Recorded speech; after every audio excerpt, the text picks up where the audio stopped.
आनी चाहिए तेरे को, ले ले पी, लेना है।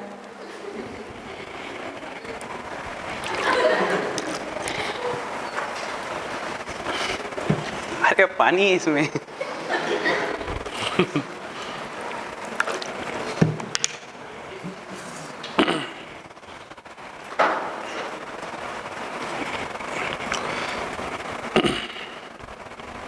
समझा?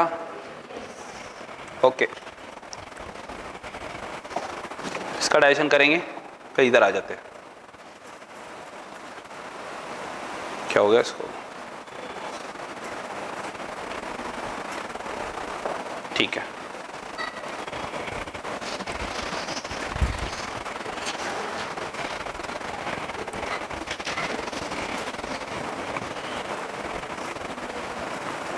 ये रिएक्शन कहाँ हो रही है? बगल कैविटी में क्या इंटेस्टाइन में? आपको कैसे पता चला? 6.8 एंड सलाइवरी अमाइलेज, पैनक्रियाटिक नहीं है और सलाइवरी है, इतना clear? Mucosa of the stomach has gastric gland. Gastric glands have three major types of cells: mucous neck cells which secretes mucus, peptic cells or chief cells which secretes proenzyme. Proenzyme मतलब? ठीक है, pepsinogen and prorenin हमने लिखा है ना? Okay, parietal or oxyntic cell which secretes HCl and intrinsic factor also known as Cassell's intrinsic factor. Cassell's intrinsic factor क्या करते हैं? Absorption of very good vitamin B12, ये absorption करेंगे। क्या करेंगे? किसका? विटामिन B12 किस काम में आता है? किसका मैचुरेशन? ठीक है, ओके। आरबीसी मैच्योर नहीं होंगे अगर कैसल्स इंट्रिंसिक फैक्टर नहीं होगा तो। ट्रू और फॉल्स? ट्रू और फॉल्स? ठीक है, तो कौन सा एनीमिया होगा? अच्छा, हमने एनीमिया नहीं पढ़े हैं, अलग अलग टाइप के, पढ़ना भी नहीं है, हटाओ। Stomach stores food for 4 to 5 hours. Food mixes thoroughly with acidic gastric juice of the stomach by the churning movement. Can you tell me the meaning of churning movement? Churning movement which is नहीं, peristalsis is different. Churning movement is a special type of movement which is performed by the stomach with the help of that additional muscle present in the oblique muscle. तिरछे थे, थोड़े से टेढ़े थे, याद आ रहा है? यस, वो मूवमेंट है। कौन सी मूवमेंट? Churning movement. अच्छा, अब ऐसी मूवमेंट करते करते करते करते क्या बना दिया उन्होंने? क्या बना दिया? काइम। क्या बन गया? अच्छा ठीक है, काइम बन गया। कहाँ पे? स्टमक में। अब प्रो एंजाइम है, प्रो एंजाइम कौन सा? ओके, जैसे ही ये HCl के कांटेक्ट में आएगा तो किस में कन्वर्ट हो जाएगा? Active pepsin. किसमें? Okay, proteolytic enzymes of the stomach. Proteolytic मतलब? Very good, protein digesting enzyme. Proteolytic मतलब क्या होता है? सबको क्लियर है? कोई प्रॉब्लम यहाँ पे? एकदम पक्का? गुड। प्रोटियोलाइटिक मतलब protein digesting enzyme. Okay, pepsin converts proteins into peptosis, that is proteosis and peptones. Proteosis और peptones और ब्रैकेट में लिखा है पेप्टाइड्स। अब मेरी बात ध्यान से सुनो, इमेजिन करो कि पूरे अमीनो एसिड की लंबी चेन है, ठीक है? अमीनो एसिड की एक ऐसी पूरी लंबी चेन है, पूरी अमीनो एसिड की लंबी चेन है, तो वो पूरा बड़ा एक प्रोटीन है। वो प्रोटीन को डाइजेस्ट करने के लिए, फिर बोल रहा हूं यहां ध्यान दो, पूरा यहां से लेके वहां तक एक प्रोटीन है जिसके अंदर बहुत सारे अमीनो एसिड्स है। वो हमने खाए, खाने के बाद क्या हुआ? पेप्सिन उसके ऊपर एक्शन करने लगा, तो पेप्सिन ने छोटे छोटे छोटे छोटे पीसेस में कन्वर्ट कर दिया। बड़े से लार्ज प्रोटीन को कन्वर्ट कर दिया छोटे छोटे पीसेस में, लेकिन छोटे छोटे मतलब अमीनो एसिड में नहीं कन्वर्ट करा, डाइपेप्टाइड और ट्राइपेप्टाइड में भी नहीं करा, उससे तो बड़ी है, मतलब 15 20 10 15 इतने अमीनो एसिड है वो छोटे छोटे पीसेस में, ठीक है? तो अगर पेप्सिन एक्शन करेगा तो बड़े से प्रोटीन को छोटे छोटे टुकड़ों में कन्वर्ट कर देगा, और छोटे छोटे टुकड़े वो प्रोटीन के, उनको क्या बोलते हैं हम? Peptones and proteoses. क्या लिखा है यहां पे? पेप्टोन्स एंड, जिसको पेप्टाइड्स कहा है। क्या कहा है? समझा? पक्का? तो इमेजिन करो, आपके दिमाग में एक रिएक्शन लिखो। रिएक्शन क्या है? सुनो, दिमाग में लिखो, पेन मत उठाओ। प्रोटीन, एरो, प्रोटीन मतलब बल्कि प्रोटीन जो हमने खाया था, बड़ा प्रोटीन, प्रोटीन अभी डाइजेशन नहीं हुआ है वो प्रोटीन, फिर एरो, एरो के ऊपर पेप्सिन, नीचे हाईली एसिडिक पीएच 1.5 1.8, ठीक है, और वो हाईली एसिडिक पीएच में पेप्सिन काम कर रहा है, और एरो के बाद क्या लिखना है? Peptones and proteoses. अभी हमने देखा कि बड़े प्रोटीन्स को कन्वर्ट कर दिया जाता है छोटे छोटे प्रोटीन्स के टुकड़ों में, छोटे छोटे प्रोटीन्स के पीसेस में, and that process is done or the carried out by that one enzyme which is secreted by parietal cells, right? Peptic cells, chief cells, zymogen cells. समझे? ओके, आप समझा? इधर देख ले बेटा, प्रोटियोजेस और पेप्टोन्स किसने बनाया? पेप्सिन नाम के एंजाइम ने। पेप्सिन नाम का एंजाइम कौन से फॉर्म में रिलीज हुआ था? पेप्सिनोजेन। किसने उसको कन्वर्ट किया पेप्सिनोजेन से पेप्सिन में? HCl किसने बनाया था?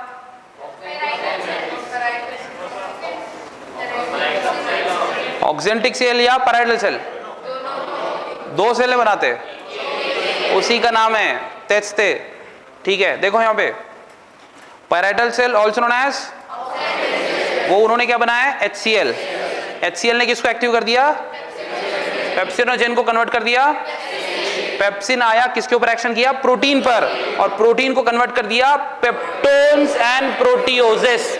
Proteoses and peptones. अब समझा? In bracket peptides. कुछ समझा? एकदम पक्का? सबको समझ रहा है? Very good, okay. तो बड़े प्रोटीन को छोटे छोटे पीसेस में, तो छोटे छोटे पीसेस का नाम क्या है? Peptones and proteoses. Proteoses and, सब लोग तो बोल ही नहीं रहे। वेरी गुड बेटा। Peptones and proteoses and peptones and, ठीक है। हर बार याद दिलाना पड़ता है, हर बार, बॉयज को स्पेशली, कि बॉयज जब पुबर्टी हिट करी थी तो टेस्टोस्टेरोन की लेवल बढ़ी थी। टेस्टोस्टेरोन की लेवल बढ़ने की वजह से आपके वोकल कॉर्ड्स थिक और लॉन्ग हो गए थे, जिसकी वजह से आपकी आवाज मोटी और लाउडर हो गई थी। तो show some secondary sexual characteristics of male. कुछ जी पूछ, और नहीं भी आंसर है तो मुंह तो ही रहे। अरे आवाज ऐसे बुड्ढों की जैसे बैठते हो। अच्छा, बैठते हुए पता है कैसे? ऐसे। अब ठीक हो रहे, को ठीक हो रहे, सब ऐसे बैठते हैं।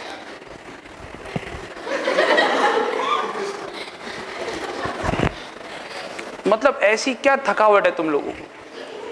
ऐसा क्या काम करके आते हो यहाँ पे जो ऐसे बैठते हो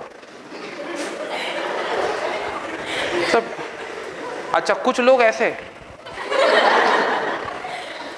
ऐसे ऐसा।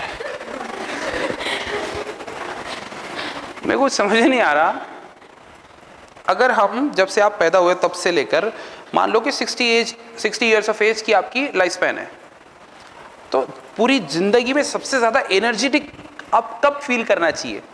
कौन सी एज में? ये एज में, जो आप एज में भी जो करंटली हो। मैं तुम्हें डिफरेंस बताता हूँ।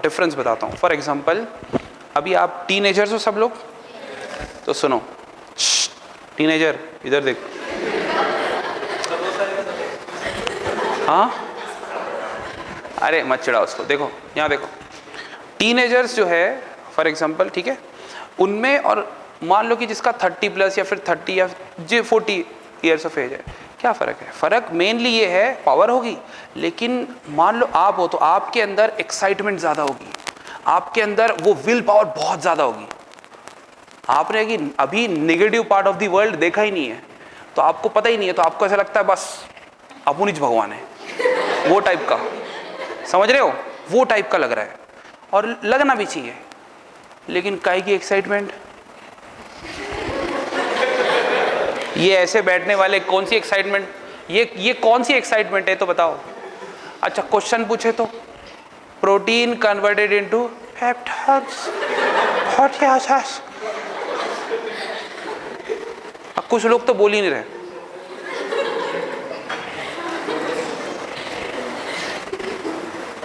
मतलब मेरे को ना समझ में नहीं आ रहा है कि प्रॉब्लम क्या है, प्रॉब्लम क्या है बॉयज। मैं ये इसलिए तुम्हें बार बार बुलवाता हूँ, सबसे पहली बात कि ध्यान यहाँ लगा रखें। अपने लाइफ में डिस्ट्रैक्शंस बहुत है, डिस्ट्रैक्शंस इतने हैं कि इसकी वजह से फोकस नहीं हो पाते। फोकस, आपका एवरेज फोकस टाइम बताओ? 8 सेकंड। यस, 8 सेकंड हम एक चीज पे दिमाग रख नहीं सकते सबकॉन्शियसली। अगर एकदम ध्यान देखेंगे ना तो 8 सेकंड से ज्यादा देखेंगे, ये प्रॉब्लम है। बैठे बैठे 8 सेकंड में दिमाग भग जाता है, इसलिए बार बार आवाज देते रहता हूँ, इधर उधर, इधर देखो उधर देखो, ऐसे करो वैसे करो। फिर मेरे को पता है ना ध्यान भटक जाएगा, वो नॉर्मल बात है, लेकिन भटके हुए रहना ये गलत बात है ना। नहीं सर हमने खुद एक्सेप्ट कर लिया, अब हम भटके हुए सर, ऐसा नहीं चलेगा ना।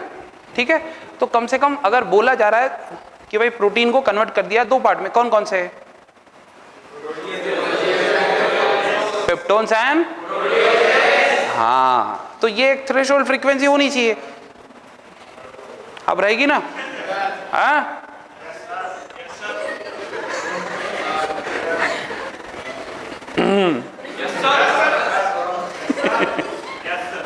ओके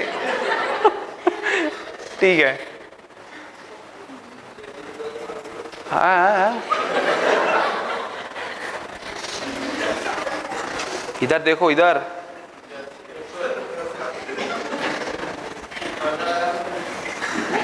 क्या हटा दूं?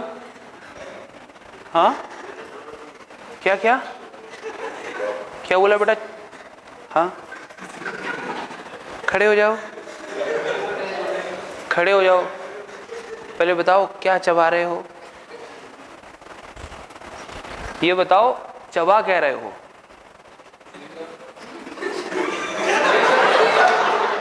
बैठने के लिए किसने बोला? हाँ क्या चबा रहे हो? चुइंग गम। क्लास में बैन है ना ये, अब तुम्हारे ऊपर कार्रवाई करेंगे हम। इनके नाम की रिपोर्ट लिखो। अरे हो गया वो, कैमरे रिकॉर्डिंग हो गई।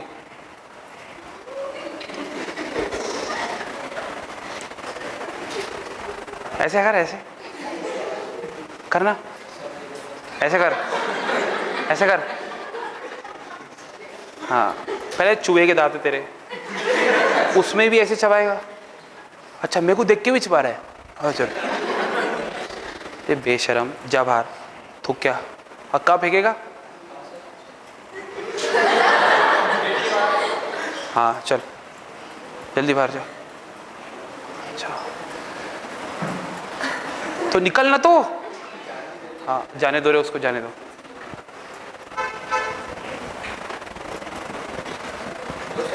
तेरे मुंह में भी है क्या? नहीं है ना? तू जाना, तू क्या देख रहे है? ठीक है ओके, कोई ये वाला तो नहीं है?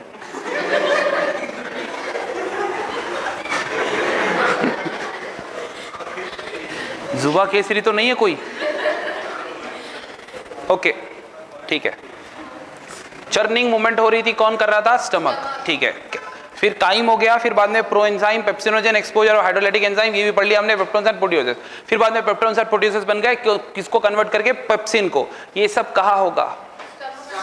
स्टमक में होगा। ठीक है, फिर बाद में mucus and bicarbonate present in the gastric juice plays an important role in lubrication and protection of the mucosal epithelium from excoriation of highly concentrated hydrochloric acid. ये बोल रहा है हाईली कंसंट्रेटेड मतलब कंसंट्रेशन बहुत ज्यादा होगा, एसिडिक बहुत ज्यादा होगा। कौन? जूस। किसकी वजह से? HCl की वजह से। तो HCl की वजह से बहुत ज्यादा एसिडिटी बढ़ गई है ना, इस वजह से। उसके बाद में लुब्रिकेशन प्रोवाइड कर रहे हैं बिकॉज इसके बाद में म्यूकस भी है ना, और बाइकार्बोनेट सलाइवा में थे क्या? पक्का? यस। लिखने का तरीका एनसीईआरटी का, एनसीईआरटी को बस क्वेश्चन बनाने हैं। वहां भी बाइकार्बोनेट थे, याद रखना है, ठीक है। यहां भी बाइकार्बोनेट है, मतलब गैस्ट्रिक जूस में भी क्या होते हैं? Bicarbonate. Okay, very good. Then important role in lubrication and protection of the mucosal epithelium. एक बात बताओ, म्यूकोजल इपिथेलियम मतलब mucosa, innermost layer of mucosa, उसको कौन प्रोटेक्ट करेगा? म्यूकस। कौन प्रोटेक्ट करेगा? म्यूकस। म्यूकस प्रोटेक्ट करेगा। किसको प्रोटेक्ट करेगा? म्यूकस किसको प्रोटेक्ट करेगा? Mucosal epithelium. समझे? अब बताओ म्यूकोजल इपिथेलियम को कौन प्रोटेक्ट करेगा? म्यूकोजल इपिथेलियम को म्यूकस प्रोटेक्ट करेगा। उसके ऊपर हमने म्यूकस लगा दिया, लेकिन कैसे? क्योंकि उसके ऊपर म्यूकस है ना, इसलिए। अच्छा, ठीक है, ठीक है, लेकिन किस चीज से प्रोटेक्ट करना है? एंड प्रोटीन डाइजेस्टिंग एंजाइम्स, ठीक है, HCl and protein digesting enzymes. उसके बाद ये बोल रहा है लेकिन किससे प्रोटेक्ट करना है? एक्सकोरिएशन से। आम भाषा में एक्सकोरिएशन मतलब क्या होता है कि अगर मान लो अगर मैं एसिड अपने हाथ पे से डाल दूं तो मेरे जो हाथ के ऊपर की स्किन है, स्किन के ऊपर की एकदम ऊपर लेयर है, ऊपर वाली लेयर, वो डैमेज हो जाएगी और वो वॉश ऑफ हो जाएगी। समझे? बस इसी को एक्सकोरिएशन बोला है, ठीक है। सीधे सीधे ये नहीं बोला कि HCl से बचा लो, नहीं, घुमा के बोलेंगे तो क्वेश्चन बनेगा। बोलो बेटा। स्टमक अल्सर में क्या होता है?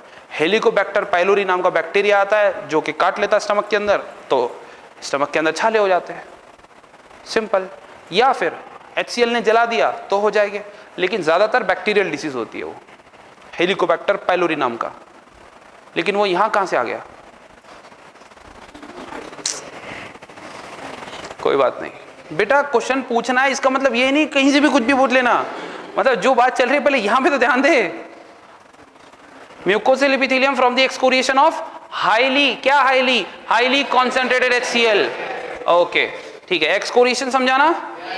एक सिंपल से एग्जांपल देता हूं। देखो, अब ये पोडियम है, पोडियम के ऊपर का ये जो है ना, यहाँ पे एक एकदम फ्लैट सरफेस है, लेकिन मैं देख रहा हूं वो शाइनिंग कर रहा है, ये शाइनी है। लेकिन मैं अगर इसके ऊपर मान लो एसिड डाल देता हूं और एसिड से मैंने ऐसे फेर दिया, अब मैं कपड़ा लेके पोंछ लिया, तो जहां जहां एसिड गिरा था वहां वहां उसकी शाइनिंग चली गई। समझा? तो मैं बोलूंगा एक्सकोरिएशन हो गया, मतलब जो शाइनिंग फिल्म थी इसके ऊपर वो सब वॉश ऑफ हो गई। किसकी वजह से? तो क्या हो गया? एक्सकोरिएशन। एक्सकोरिएशन किसकी वजह से होता है? एसिड की वजह से होता है ना। कौन सा एसिड? HCl प्रोवाइड करता है एसिडिक pH कितना? 1 पॉइंट। अच्छा, ऑप्टिमल फॉर पेप्सिन। ऑप्टिमम मतलब क्या होता है? कम भी नहीं, ज्यादा भी नहीं, प्रॉपर, जिसको हम इक्विलिब्रियम बोलते हैं ना, उसको हम ऑप्टिमम कहते हैं। समझे? कम भी नहीं, ज्यादा भी नहीं। ऑप्टिमम मतलब जितना रिक्वायर्ड है उतना, दैट इज ऑप्टिमम। इतना समझा? पक्का? And then rennin, double N वाला रेनिन है। Renin is a proteolytic enzyme found in gastric juice if of infants. Infant बोले तो ऐसे बेबी जो मदर के वोम के अंदर नहीं रहते, बाहर आ गए, वो छोटे बच्चे, मतलब 1 साल से छोटे बच्चे जो होते हैं ना। यस, वेरी गुड बेटा, thank you for giving the perfect word. New born baby, new born बच्चे जो होते हैं ना, जो अभी अभी आए हैं, वो, तो उन लोगों को क्या कहते हैं? इन्फेंट। अगर मैं फीटस बोल रहा हूं तो वो मदर के वोम के अंदर है, वोम के अंदर कौन होगा? फीटस। और न्यू बॉर्न को क्या कहते हैं? इन्फेंट्स। तो इनका ऐसा कहना है इन्फेंट के पास में एक प्रोटियोलाइटिक एंजाइम होता है जिसका नाम है रेनिन। क्या नाम है? किसमें होता है? और वो डाइजेशन ऑफ मिल्क में हेल्प करता है। मिल्क डाइजेशन नहीं बोल रहा है, वो बोल रहा है डाइजेशन ऑफ मिल्क में क्या करता है, क्या करता है, highlight, which helps in digestion of milk, proteins। Okay, ये सब देखेंगे हम, टेंशन मत लो, सब तुम्हें करके दूंगा मैं। Small amount of lipases are also secreted by gastric glands. आपको पहले ही बोला था स्मॉल अमाउंट मतलब ट्रेसेस, ऐसे ही इंटेस्टिनल ग्लैंड भी बनाती है, लेकिन ट्रेसेस ज्यादा अमाउंट में कौन बनाता है, pancreas, that is pancreatic juice. Okay, एक क्वेश्चन है, आपने छोटा बच्चा देखा है कभी? नहीं, अपने आप का तो याद होगा नहीं ना। बहुत छोटा सा बच्चा जो न्यू बॉर्न बेबी है, वो देखा है? तो अगर आपके घर में होगा तो आपने डेफिनेटली ये देखा होगा कि जब वो दूध पीता है तो अगर उसको बर्पिंग नहीं किया, मतलब उसको डकार नहीं दिलाई, तो वो उल्टी कर देता है। लेकिन जब वो पिया हुआ दूध वापस निकाल रहा है तो वो दही है। एग्जैक्टली